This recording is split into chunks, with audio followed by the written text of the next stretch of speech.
Hello, everyone, and welcome. We are glad to have you with us for this webinar on tools for supporting food and agricultural exporters with the Foreign Agricultural Service and Food Export Northeast.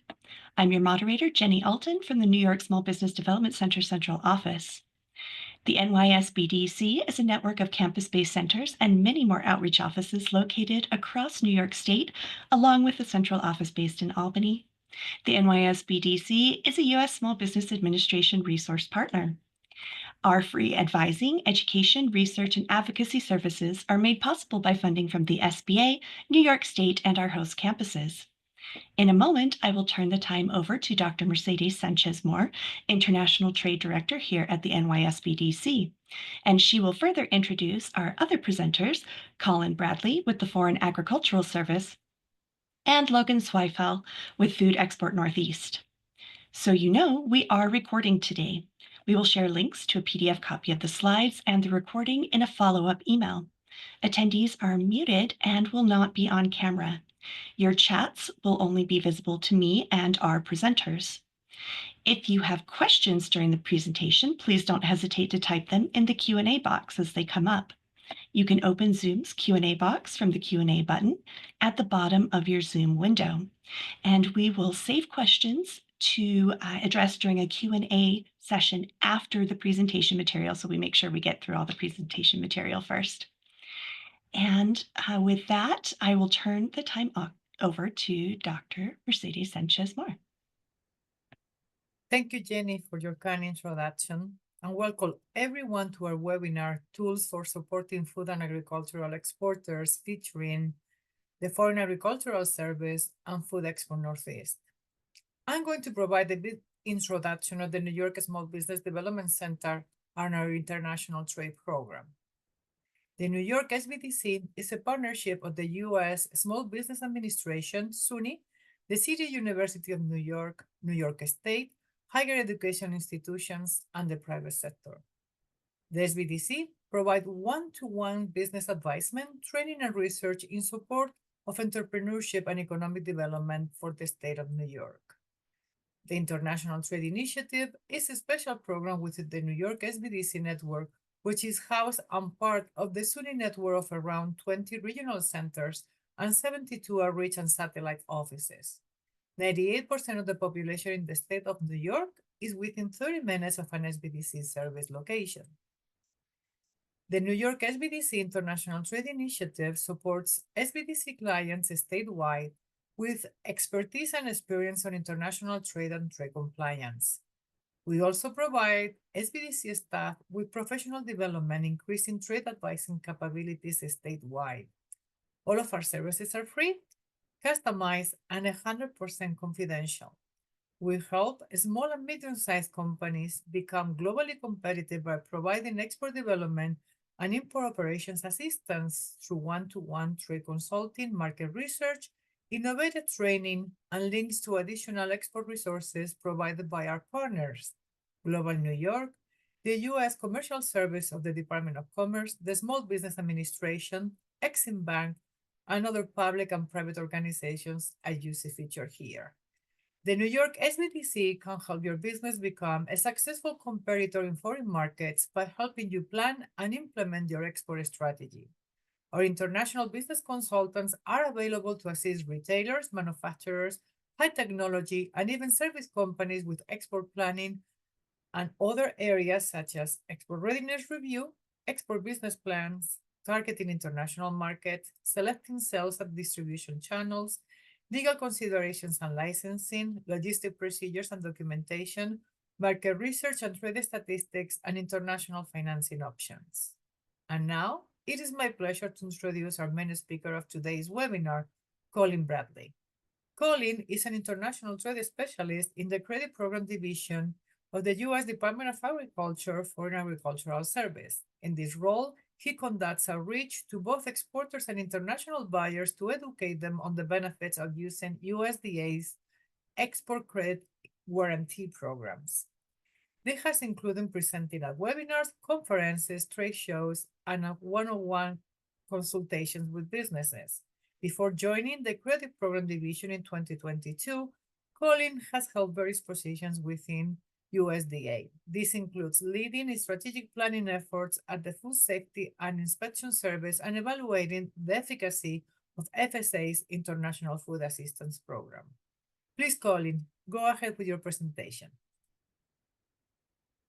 Wonderful. Thank you so much, Mercedes, and everyone here on the call. Yeah, I'm very happy to talk today about how the Foreign Agricultural Service can help small businesses export their ag and food products across the world. So a little bit of introduction. Not everyone knows about Foreign Ag Service. We're a small but mighty agency. We have between 800 and 900 employees, half of which are located in our overseas offices at embassies across the world. And then the other half are staff in Washington, D.C., like myself, that are running some of our programming that we'll talk about today. So overall, there are about 4 main categories of how FAS supports small business exporters. Our overseas offices, like I mentioned, export finance programs, market development opportunities, and also market intelligence. And we'll talk in detail about each of these areas. As some housekeeping, I believe we're holding all questions until the end, but please do put them in the chat and we can address those when it's appropriate. So the first aspect that we're going to talk about is our trade finance. So this is the division that I work in. So I'm a little bit biased, and I'm going to spend a little bit more time on this than some of the other sections. So our main programs under this trade finance area are GSM 102 and our facility guarantee program. Now, both of these work in similar ways. At the foundation of them, they're both basically insurance programs. We're protecting against the risk that you would not be paid for an overseas shipment of your ag products. So under these programs, we take on about 98% of the risk under GSM 102, and the rates vary under facility guarantee program. In addition to protecting against risk, the reason we call this a trade finance program is that we partner with banks overseas and domestically, and this can help in 2 ways. Number one is that it can help offer extended repayment terms to the buyer. Under GSM 102, we offer up to 18-month repayment terms for this program, so it's a pretty good deal. On your side of it, the seller side, obviously you might not want to wait 18 months to get repaid for your shipment. In this case, you can work with a bank in the United States to get paid at the time of shipment. So this can obviously increase your cash flow while again offering extended repayment terms to your buyer. If you've ever used an EXIM product or heard of EXIM, it's very similar to that. We're just more focused on the ag side of it. So I mentioned we have 2 different programs, GSM 102 and Facility Guarantee. Again, they're both that insurance program. It's just what they cover is slightly different. GSM 102 covers ag and food commodities. What I want to mention there is that while we do cover bulk commodities, soy, corn, wheat, all that good stuff, it's not just that. We cover specialty products, so any fruits. We can also cover processed products. This can include canned goods, packaged snacks, for example, alcoholic beverages. It's a really wide range of things. So if you think that yours falls under food or ag, you can give us a call. We also have a website. You can look up exactly whether your product is covered by this program. Facility Guarantee Program, on the other hand, this program covers more hard goods or capital goods. So it's that ag equipment type things. It also can support port development overseas, cold chain products. Again, really those hard capital intensive goods. Because these are covering different products, some of the terms vary. I mentioned GSM 102, up to 18-month repayment terms. Facility Guarantee, the repayment terms are up to 10 years. Again, because some of these products take a little bit longer for the buyer to get paid for. And then also the guarantee rates. GSM 102, 98% guarantee. Again, that's us, 98% we're taking that risk. Facility Guarantee, it's up to 100% coverage. But in that case, there's a down payment required. So again, in sum, these programs protect you against risk and can increase your cash flow. If you have any questions about this, there are some details in the program. It's a little complicated in the details. You can always reach out to me. My contact information is available, and we can have that conversation about whether this program can help your business. One of the facets of both of these programs is that it's limited to quote unquote developing markets. But what I want to say about that is that it's pretty broad on how we define that. While you can't ship to Europe, Australia, Japan under this program, most of the rest of the world, as you can see on this map, is eligible for shipping to. So again, we cover a broad range of countries. Now, I do want to highlight one success story because you can see, sometimes we talk about these programs, it's complicated, but how does it help you? So one company that we have helped in the past is a business called Gamma Pro. They're based out of Florida, but they ship apples, and they wanted to ship to Venezuela. Now, obviously, Venezuela, it can be a little complicated to ship there. While the sanctions don't apply there, their buyer needed some financing for these products. So this company came to us, and we were able to set them up in GSM 102 to get an initial shipment going. And that shipment happened in 2019 and was successful. It was about, I want to say, between $50,000 and $60,000 worth of apples that they were able to successfully ship under this program that wouldn't have been able to happen otherwise because it was such a risky market. Now, fast forward to 2024, this company has been using GSM 102 each year, and I think even sometimes twice a year. And why do they use it? It's not as much the risk factor. They know their buyer now. It's not that. It's that cash flow. They like to be able to get paid upfront while still being able to have their buyer have extended repayment terms. So again, this company is not a big company. It's a way to showcase that, yes, even small businesses can use this program successfully. All right. So switching gears from what FAS does for trade finance, now we'll talk about some of the things that maybe you're a little bit more familiar with. We talk about market development.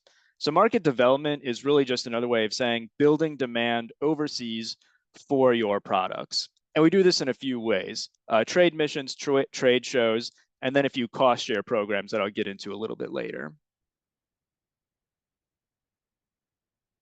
So trade shows, I'm sure everyone is familiar with the concept of a trade show. You get to go overseas, market your product.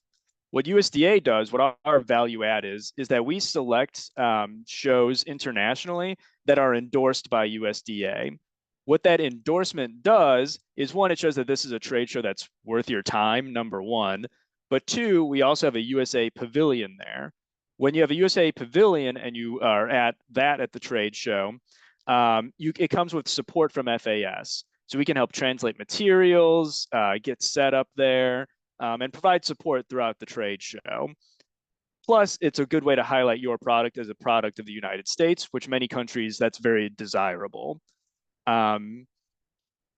So again, we have a list on our website of all the endorsed trade shows coming up. And I think even our next slide, yep. So these are a list of the trade shows that are coming up early part of 2025. If any of them are interest of you, you can look at our website. What I want to highlight is that we endorse trade shows across the world. We have a lot in Europe, Asia, Middle East, China. So yeah, we have a lot of options for individuals. We also have trade missions that are sponsored by our agency. Trade missions are a little more structured. It's about a week and a half long trip overseas where our embassy folks abroad set up business to business meetings with legitimate buyers.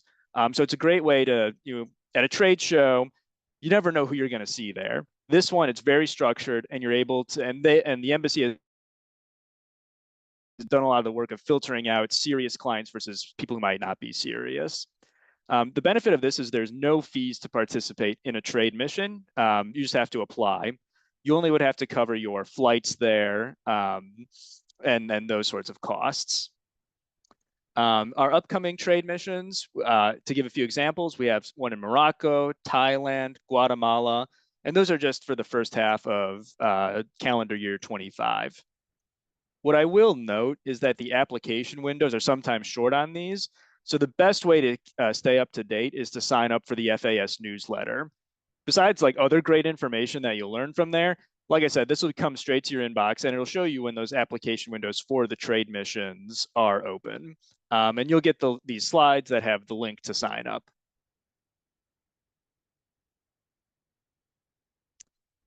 Now, besides from trade missions, trade shows, we also have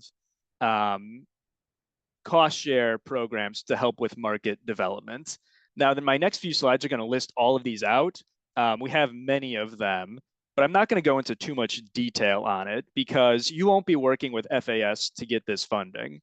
The way we do it is we actually work with our partners like Food Export Northeast, who you're going to hear from in a minute, but also other groups such as like the commodity groups, for example, the Almond Board, Soybean Association, all of those commodity groups we work with, and they're the ones that actually distribute this money to individual businesses.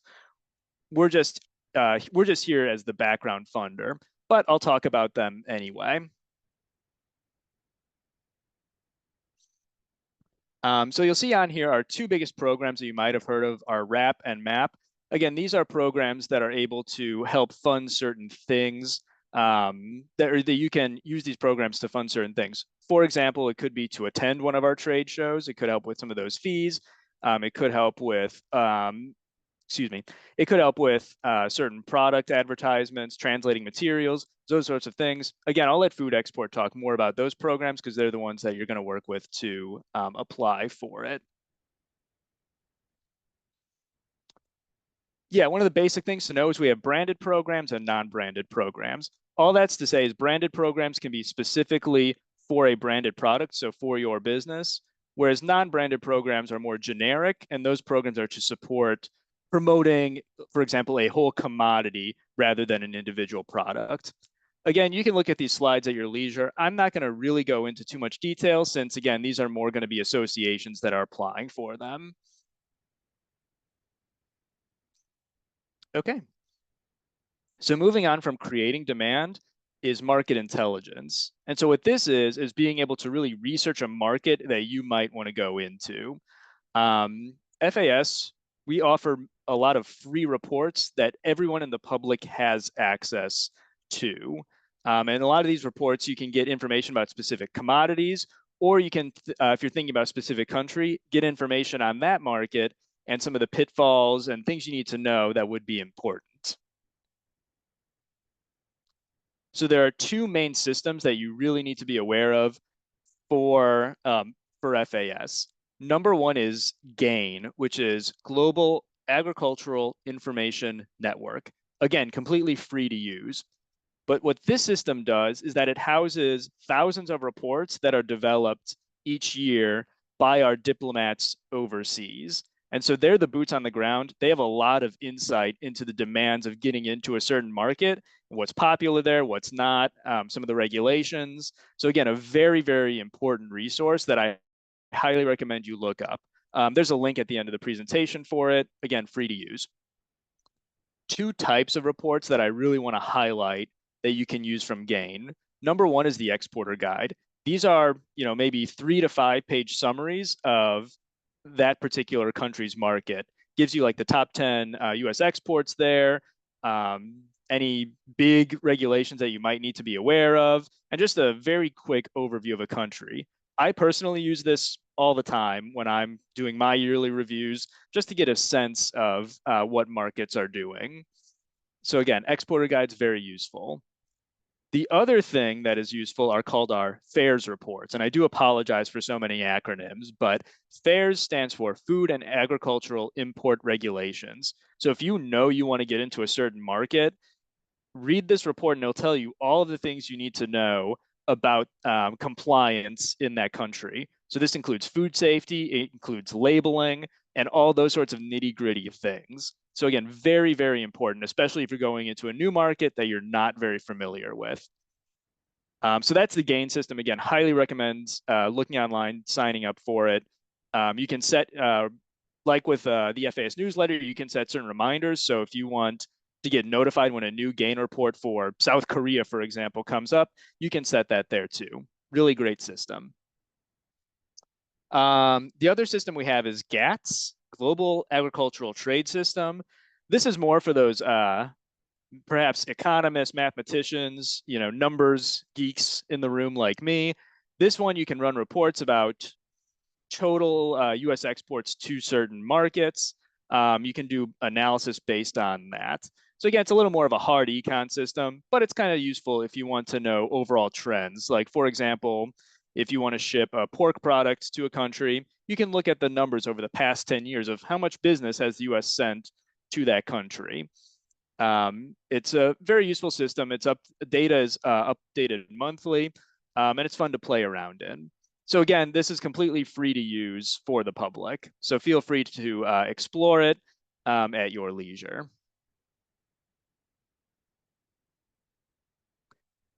The last thing that I wanted to talk about is our overseas offices. I've mentioned these previously, but it's a really important resource that we have. So FAS, like I said, we have ag diplomats all over the world. We have 90 offices in total, and each of those has a few USDA people from my agency there. Again, these are the boots on the ground. And in addition to writing reports, there are also people that you can interact with. So if after you've looked at the exporter guide and you still have questions, do feel free to reach out to Post. They have, like I said, they can help you get more detailed information, answer questions. Sometimes if you run into issues, like for example, if your export is stuck at the port there and you don't know why, if you give Post a call, they might be able to at least get you more information and help sort that out. So again, a very, very good resource to have. We have a directory on our website, which is linked here, and it gives you the email address and the names of the people there that you can reach out to. So again, on the ground insights, sometimes what they can do is connect your business with potential buyers in that country. So if they know of a serious client that's looking for a product like yours, sometimes they can do that matchmaking service. As a way they can help you. Again, one thing I would say is do your research before contacting Post, because sometimes they're really busy, especially like a big country like China, for example. They have a lot of trade issues that they're going to be kind of their day-to-day doing. So if you can kind of do your research beforehand before reaching out to them, that helps. But again, they're really nice people and a really good resource for you to utilize. All right, so that's mostly what FAS does. Now, I mentioned that we do partner with many other organizations, especially for these cost share programs that can help your business. One type of group that we do partner with are called the state and regional trade groups. And so I'm not going to spend too much time on this. I'll let Logan talk about what these are. But essentially, there's 4 across the country. WASADA in the West, Food Export Midwest, SUSTA in the South, and Food Export Northeast. And these are organizations that can help you as a food exporter as well. So I'm going to stop there and say that Logan is part of Food Export Northeast. You should be very excited for what he has to say, and I will pass the baton over. Thank you so much, Collin, for such an informative presentation. And now it's my pleasure to introduce our second speaker of today's webinar, Logan Zweifel. Logan is a liaison at Food Export Northeast for New York and Delaware.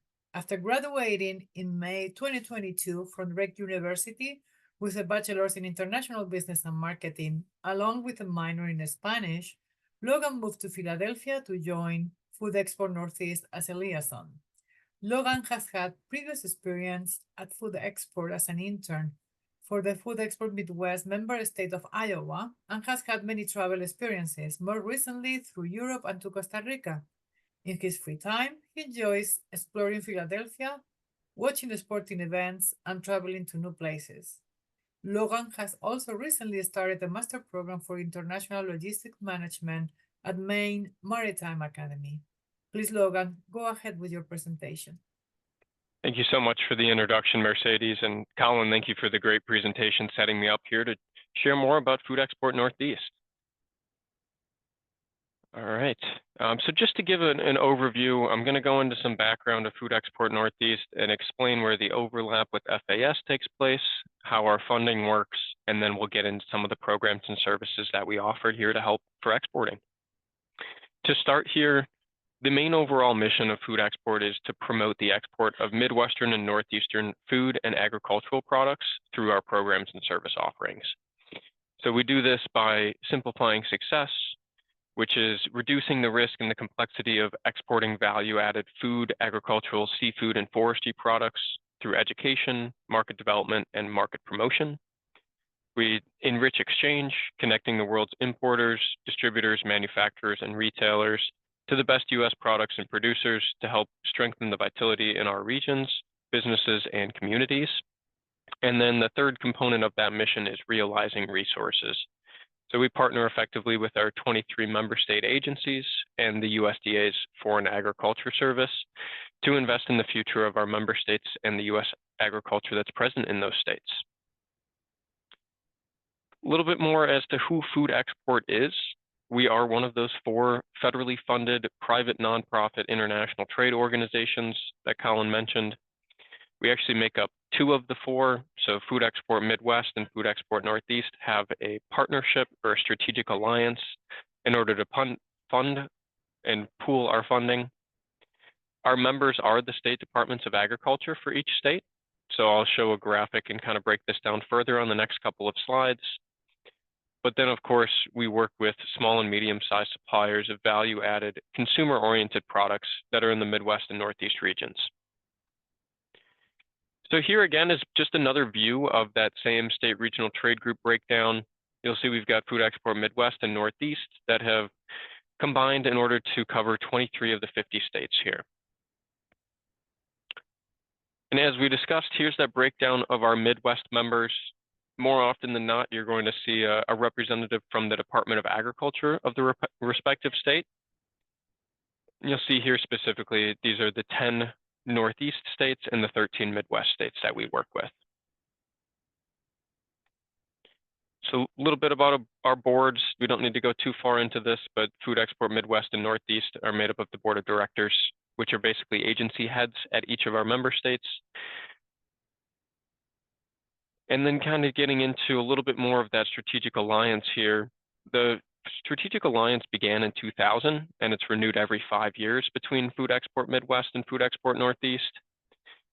It helps double the overseas representation that we have for our network here in each region, meaning that some markets will fall to Food Export Midwest and some markets will fall to Food Export Northeast, but together now we can offer them in joint initiatives. So we'll get into our in-market representation on the next couple of slides here, but it really allows us to maximize the dollars that we have in order to help make an to help make an impact in some of these other export markets. Again, this allows us to have collaborative programs between the 2 organizations while also having operational efficiencies and cost savings, both for the suppliers and internally here. But then we also have the benefits of regional identity, in addition to the greater economies of scale here. So we do have one executive leadership team for both organizations, and then we have joint initiatives as well throughout the organization. Getting a little bit more into that funding that Collin had mentioned here, I've tossed in an older funding source here too, the ATP, to go along with MAP. The Market Access Program is our primary source of funding since the beginning of our organization. And we also get about $10 million roughly for each organization. There'll be a breakdown of the cooperator and the funding sources for the next couple of slides. But the MAP is the main money that we have that we can utilize across the world. So it doesn't necessarily have specific markets that we need to focus on like RAP does. But then there was also, up until September of 2024, there was this additional funding source that was designed to help companies get through COVID. So it was about a 4 to 5 year period called the Agricultural Trade Promotion Program. With that sunsetting in September of 2024 this year, we have introduced RAP, which is that Regional Agriculture Promotion Program that Collin was talking about. So just to go into MAP before we get into RAP here, these are the different cooperator groups. There are roughly 60 that apply for funding to the USDA FAS every single year. And it's called a unified export strategy. We put together the different markets and our strategy for helping suppliers in their export markets.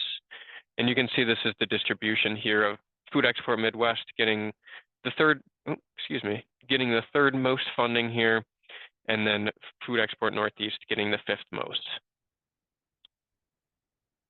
Getting into RAP, this is the new $1.2 billion funding that was released or announced in 2023. It's designed to help open and develop new specific targeted export markets. So this will be a little bit more geared towards Central and South America. It won't be applicable towards Europe, at least for the first tranche of funding, and it won't be allowed in markets like China as well. So being able to get outside of North America and get into some of these other export markets will help the United States diversify their exporting portfolio. So with this, you can see here, it lists specifically some of the countries that you can and cannot utilize this money in. And the nice part is that there are multiple tranches of funding, so this might change tranche to tranche. We are through 2 tranches. There are 4 total, to my understanding. And with some of the administration changes, it'll be interesting to see how these markets and how these funds can be used over the next coming years. This is a breakdown of the RAP allocation funding. So you can see here, Food Export Northeast and Food Export Midwest, again, fall to the top of this allocation. So getting away from the funding and to who we specifically help, this is a list of the different variety of product categories that we can help with. Anything from a value-added snack food to food ingredients or seafood commodity, anything that really has to do with 50% or more U.S. agricultural content in their product.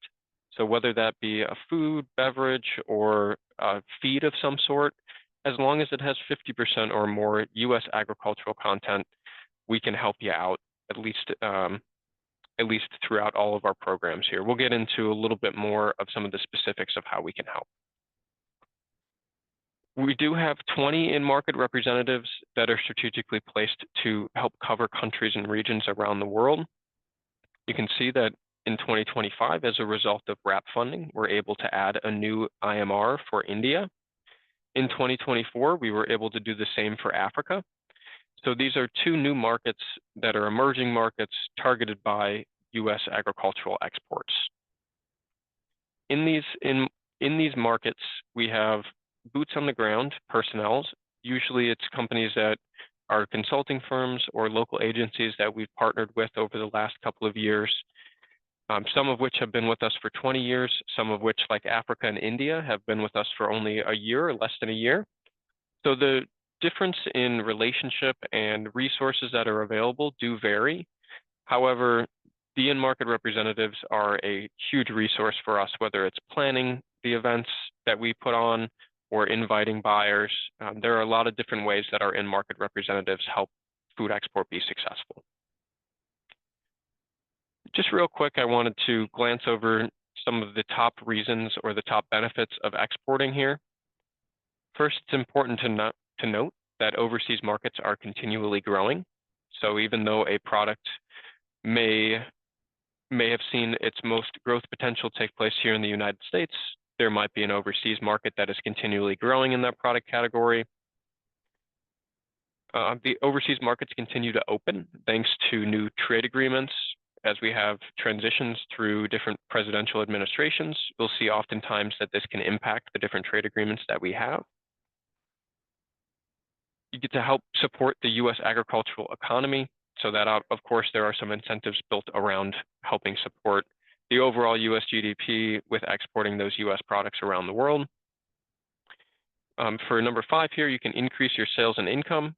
And this is a pretty easy one to envision just because you are targeting a whole another set of different potential buyers for your product. So 95% of the world's population lives outside of the United States, and exporting is a great opportunity to tap into some of that potential. You can diversify your market risk and offset other legs in domestic demand. So we see this a lot of times when there are supply chain and shipping issues here in the United States, but maybe even when the inflation started hitting the United States a little bit harder than it had in some of the surrounding countries, it could be a great opportunity to offset some of those lags. And of course, last but not least here, you can extend your product life cycle. If something is on the phase out in the United States towards the end of its product life cycle, maybe it could just be beginning in the Caribbean. So being able to utilize some of these resources that Collin and I have laid out or will lay out will help you understand where the product potential is in some of these markets. So diving into specifically where food export can help, we have three main pillars that we focus on here. We focus on exporter education, market entry, and market promotion. So I will go into a breakdown of each of these, starting with exporter education. There are a variety of different educational resources that Food Export has created and supplies to our different companies that we work with. Being able to help understand the export base and the knowledge of the export process is vitally important to successfully exporting. Being able to understand a little bit more of what is required of your company, whether it's from a documentation or from a regulation standpoint, being able to find the market that's the best fit for you, and maybe even having a conversation with our in-market representative to understand the strategy behind things. The education does focus on a lot of free, no-cost services.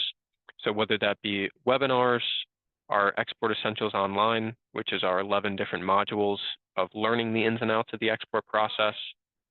Export Advisor program can kind of help you strategically identify markets of potential. And then we are starting to get back out there with seminars again, and physically presenting seminars through information tied in with our state members in different states here. So the exporter education is a great opportunity for you to learn the export process and be comfortable with the export process, so you can have confidence when you do meet buyers. And when you're meeting buyers, that generally happens here under the market entry span of things. The main idea here is to research potential markets, have you meet with international buyers. You can receive assistance at international trade shows so that you can outwardly promote your brand in public areas, collect leads from all around the world and from our domestic markets here. In addition to that, usually our introductions to foreign buyers take place in a one-on-one setting. So we really value getting you in front of buyer, broker, distributor, depending on the market, in that one-on-one setting so that you can continue to build a working relationship with those parties. Under market entry, there are a lot of different ways to get involved and to meet buyers, one of which is through our Trade Leads program. When you create and apply to Food Export's branded program, you can list out your different products by each category that you have. That creates an online product catalog, and we will automatically generate any trade leads or notify you of any trade leads that have been generated by our in-market representatives for those respective product categories. We have US Food Link, which is our bi-monthly newsletter publication that goes out to about 20,000 different international readers. It gets sent out to the FAS post offices around the world, our in-market representatives, as well as international network contacts. So this is a great way to generate free leads in order to provide pictures of your product and a little blurb on your brand. The market builder is made up of two components. It's made up of the market scan and the rep finder. The market scan is your custom product market research that's completed by our in-market representative. It varies from market to market, but generally you can see this report being anywhere from 50 to 75 pages worth of information. It goes into the distribution channels that are present in that market, the opportunities for your product, price point, things to consider, things that you really need to know if they're going to make logistical sense before you enter a market. And if everything makes sense in that market scan, we highly promote the rep finder, which is the second component of that market builder. The rep finder is meetings that are coordinated by our in-market representatives. And the Rep Finder promises a minimum of 3 meetings, but usually we'll see this skew towards about 5 to 7 meetings, depending on the market and the product potential. There are a bunch of different resources here that can help connect you into understanding the market. Virtual consultations and connecting with our in-market representatives are one of those ways. You can schedule a 30-minute meeting with any of our in-market representatives. There's a $60 fee, but with that fee, you've been introduced to our in-market representative and they become a good resource for you now throughout that export process. We also have buyer's missions here, and buyer's missions are our in-market representatives nominating anywhere from 10 to 20 international buyers to fly into domestic-based trade shows. So think of Summer Fancy, Expo West, Winter Fancy, any show, any big food show like that. We do have a list on our website that we have a presence at, but any big trade show like that, you can almost bet that Food Export will have a buyer's mission where we're flying in international buyers to meet with you in a one-on-one setting. Generally, these happen before the trade show kicks off, so usually on setup day, and that way it doesn't coincide with the meetings that you might be having at your booth. We do offer focus trade missions, very similar to what Collin laid out with their USDA focus trade missions. Only difference is that ours are organized by our in-market representatives.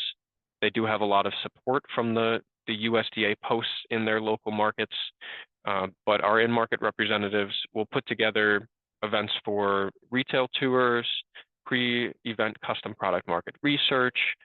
They'll coordinate the one-on-one buyer meetings. So there's a lot that our in-market representative puts together in order for you to have a focus trade mission be an educational experience.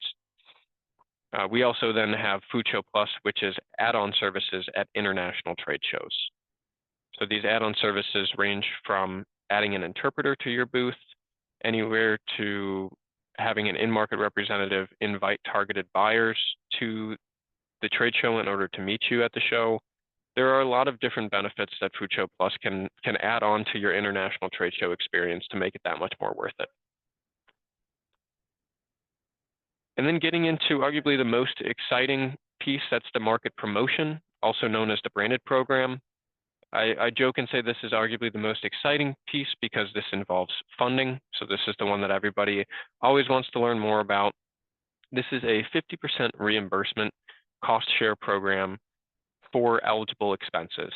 On the next page, I'll be able to showcase some of the eligible expenses that are covered in this program. But again, for eligibility, it is important to note that your product needs to have 50% or more U.S. agricultural content, and it does need to be a branded product in that sense. You need to be in one of the 10 Northeast states or headquartered in one of the 13 Midwest states. And then you need to be classified as a small business in order to receive this funding. So there are a lot of different nuances to the program, and that's where I come into play to kind of help you navigate as your liaison. I'm here to help you navigate some of these questions you might be having about the program. But I do want to hop into some of these eligible expenses here.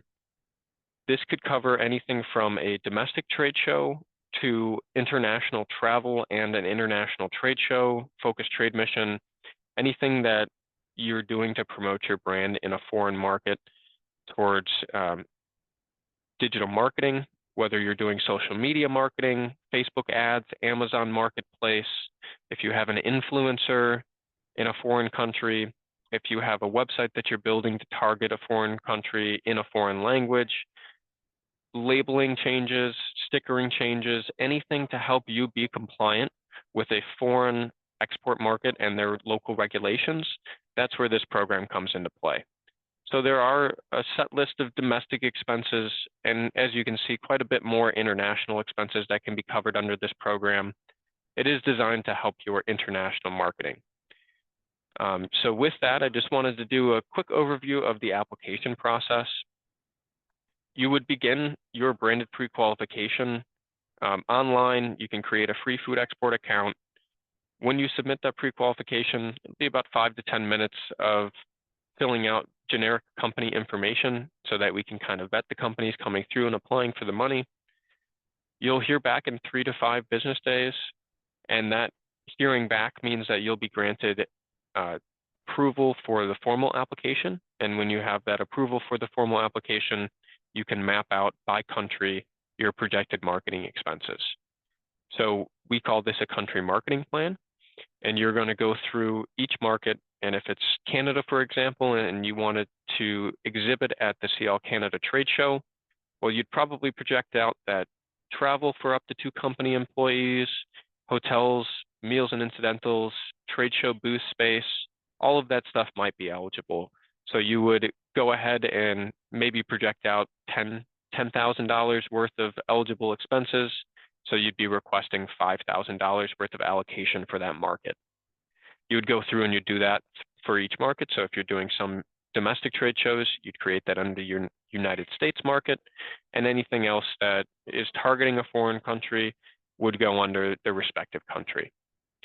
When you submitted your application, there is a $300 application fee, which is valid until December 31st. After December 31st, that fee increases to $300. Once you've gone through and you've been officially contracted, you'll be notified of the allocation we've set aside for you, 50% of your projected expenses. Your request doesn't always get approved in whole, so there might be some times where we've only been able to fund a certain amount of the request. So just keep a lookout for that. There will be an email that notifies you of the approval of the application process, and then there will be a 6% administrative fee of the allocation where we've held aside for you. Once you've gone ahead and you've officially completed the application process and you're fully contracted, you take those marketing activities. So you exhibit at CL Canada, you travel to the show, you come back, and you submit a claim afterwards. You can do so online in your food export portal. Everything is accessible online once you've created that free account. And you'd need to submit 3 pieces of information. You need to submit the proof of payment, the proof of invoice, and the proof of activity. So basically, you just need to have an invoice for that expense, the proof that you've paid that expense, and then whatever expense took place or is in question here. If it's a trade show booth, well, then we'll need to see a picture of your trade show exhibit, and need to make sure that you have the U.S. origin statement present for all of these marketing activities. You'd submit those 3 pieces of information, and then we'll reimburse your account within 30 days. So that would be a check sent out via ACH or through the mail, depending on your preference. So with that, that kind of wraps up the branded program and gives a good overview of some of the areas that Food Export can add assistance to. I'm just going to wrap up, and I'm happy to take any questions, but I wanted to provide my contact information here as well in case if there are any additional questions that you have. There is a lot of information to explore on our website, so I'm happy to be a resource and to help you navigate through that as you have those questions pop up. But for now, I'll pass it back to Jenny and Mercedes. Thank you, Logan. And thank you, Collin. All right, we do have some questions, and I want to invite anyone who has a question at this point after listening to both presentations, lots of information. We would love to get questions answered for you now while we still have a few minutes with Collin and Logan. So the first question, this person would like to know how they can ensure where their ingredients are coming from. So, being interested in these programs, there's the requirement for the 50%. What's the best way to go about ensuring where those ingredients are coming from? Oftentimes, that's a tough question. It does depend on where you're sourcing the ingredients from too. So if you go to your ingredient distributor, oftentimes they'll know how to trace it back and where it's coming from. So we do need confirmation of that, which can kind of be a little bit of a process. But we also have origin calculation forms that can help you determine how to trace back and where to understand if your product qualifies or not. Thank you. Collin and Mercedes, did you have anything to add to that? No, I mean, I think I think that covers it. I will say for our GSM 102 product, that also does have a US content requirement. So it is important to know that and ask your suppliers. Right. And Go ahead, Mercedes. I just wanted to add that normally, whenever there are invoices, especially from overseas, they will have the origin, the country of origin listed there. Now, the issue is communicating with the distributor where you are sourcing. And if it's sourcing in the United States, they need to trace back where they acquire that item. So kind of be, but I mean, there is a trail of documentation that should be able to provide that information. Mercedes, you bring up a good point too. If I just wanted to add in here that sourcing and origin are two different things.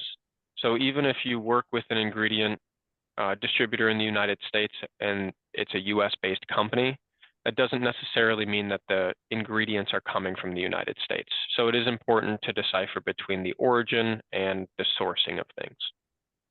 Yes, and there are certain ingredients that you cannot find in the United States that everybody has to import as well. So, Right. Okay, thank you. Hopefully that will provide some guidance for this person wanting to figure that out. Another question is, are there, and I know that you talked about this specifically with the branded program, and I just want to review this. So in addition to the 50% from the US requirement, can you go back over the other requirements for some of these programs? This person was trying to make sure they understood, like if it's years in business and certain revenues, et cetera, if there were requirements like that on these programs.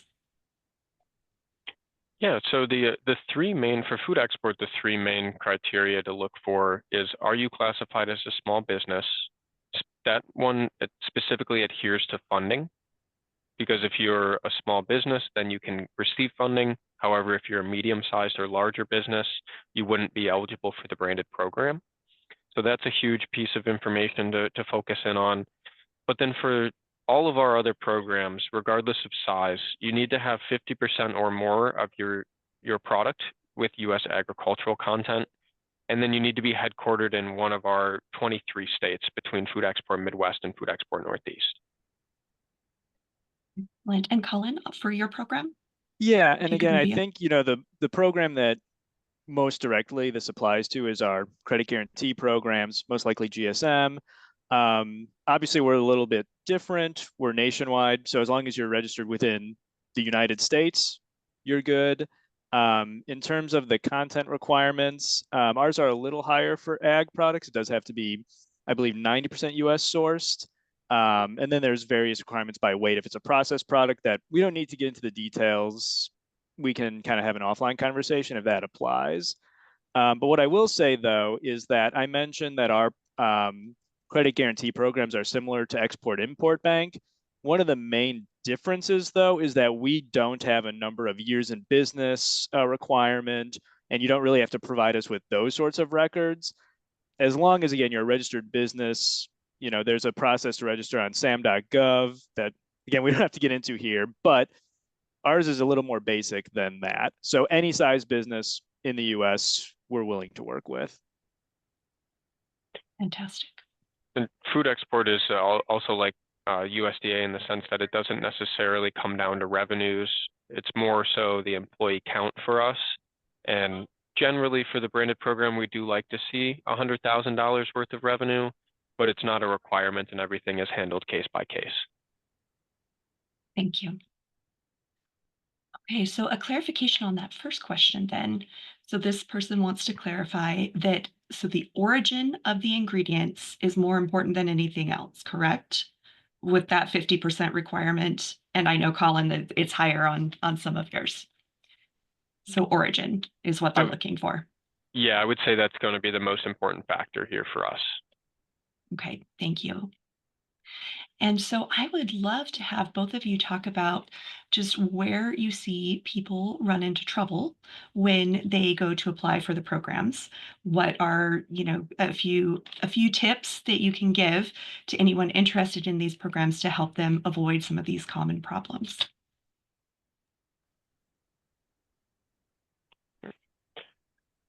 I'll go Collin? first, I guess. Okay. Yeah. All right. Again, I'm going to focus mostly on the credit guarantee programs because everything else I talked about, doing your research, that's always just a good tip. But yeah, so for our programs in particular, I think getting all the players in a row is always important because in our programs, we work with international banks and the buyers. Having those conversations early and often is going to be very helpful. Getting insurance, whether it's through GSM or XM or any other program, if you're trying to do it last minute when you're loading the boat, it's really not going to work. So, like I said, talking with all the players involved early is very helpful. And then two, getting in our system early. We don't have an application fee, just takes a few minutes of your time. So getting registered earlier in the process, if you're thinking about using it, just makes everything go a lot smoother. So I guess bottom line, do your homework beforehand, have conversations beforehand, and it goes a really long way. I have Thank a you, Collin. question, Yeah, Collin. Mercedes. Yes, regarding a list of the banks that you work with, because you do not offer the products directly to the consumer. You work with the banks, the bank representatives. Isn't that correct? Yeah. So we have a list on our website. Our program, so it works in letters of credit. So the buyer does need to be able to get a letter of credit from any bank on our list within their region. And that's all on our website. Like I said, there's an option. You can work with the US bank if you want to get paid up front. Again, list on our website. And if you have questions about that, feel free to contact us on who to reach out to. So you will provide the payment upfront, and then the bank will take the risk of collecting on the letter of credit.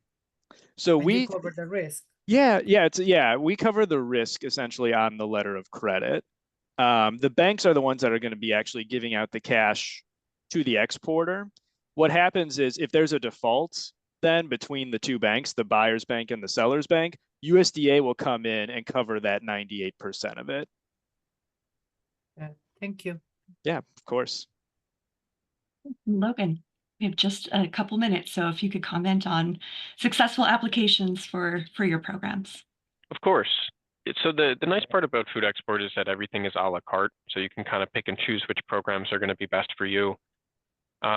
With that being said, I think historically what we've seen and what we're trying to come away from over the last couple of years have been people getting tunnel vision towards the branded program, and then they only use it towards domestic expenses, sometimes through international expenses. Over 2024 into 2025, food export has a huge focus of other involvement. So whether that be some of the market entry or some of the exporter education resources, getting involved in more of a holistic perspective is kind of where our focus is. So that means even for 2025, if you're submitting a branded application, I would highly consider or encourage you to have a international component in there. So even if that's a trade show in Canada or figuring out some of these brands or markets that you're interested in and how to slowly build your brand, there's definitely a lot of strategy and approach that's behind it. So that's where I come in to help out alongside Mercedes. But that would be my big piece of advice is make sure to keep in mind the international perspective of the programs working towards exporting.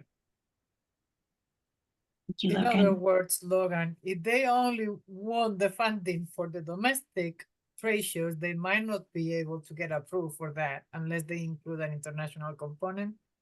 Correct. Yes. Yep. We're starting to zero in on those USA only applications, as we call them. So if you're just considering using it for domestic, it's okay if you're a new company for that first year, but then we like to see involvement in buyers' missions at the trade shows you're getting reimbursed for. We like to see that holistic approach as well. So there are ways that you can do it, but it is easier to add in that international component off the get-go. Awesome. And thank So you. we'll wrap for today. I just want to make everyone aware that when we shut down the webinar in just a moment, there will be a survey. We'd love to get your feedback on how things went today and other things that you would like to see webinars about from the NYSBDC. So Mercedes, Collin, and Logan, I'll turn the time over to you for any parting words that you have for our attendees today before we shut things down. I just want to encourage everybody to contact us and learn more about the pilot that we have running, partnering with Food Export Northeast, also Global New York as the funding sources. Of course, with the Foreign Agricultural Service, we're going to learn more about their trade mission to Canada because it's one of the options that we have in the pilot. And I think it is a very good, I mean, right now I'm very happy we have over 14 companies sign up, but I would like to see that number increase before December 31st. So I highly encourage all the food companies to contact us. They have to be established and already producing, selling in the domestic market. Okay, thank you. Yes, and I just dropped that link in the chat where someone can find their local center. And so what you would do is sign up with your local center. Our local centers work with Dr. Sanchez Moore. So that would be your process for getting no cost, high quality advisement services with the NYSBDC to assist you. Collin and Logan, any final words before we shut down? Nothing from me. I just wanted to say thank you everybody for your time and attention. And if you have any questions, more than happy to be a resource. Yep, echo that. And I think just highlighting again, I mean, Logan mentioned the benefits of exporting. You know, the US is a big market, but there's a lot of the world out there. And I just really encourage all the businesses to use all the resources you've heard about today, SBDC, my agency, Food Export, to get it out there because there's so much opportunity. Yes, we are all here to help. And we did have a last question about the slides. You'll get a link to the recording and the slides in a follow-up email. So that will be coming to your inbox in a few days. All right. Well, have a lovely rest of your day, everyone. Thank you again for joining us. And Collin, Logan, and Mercedes, thank you so much for what you shared with our attendees. Goodbye, everyone. Goodbye. Thank you.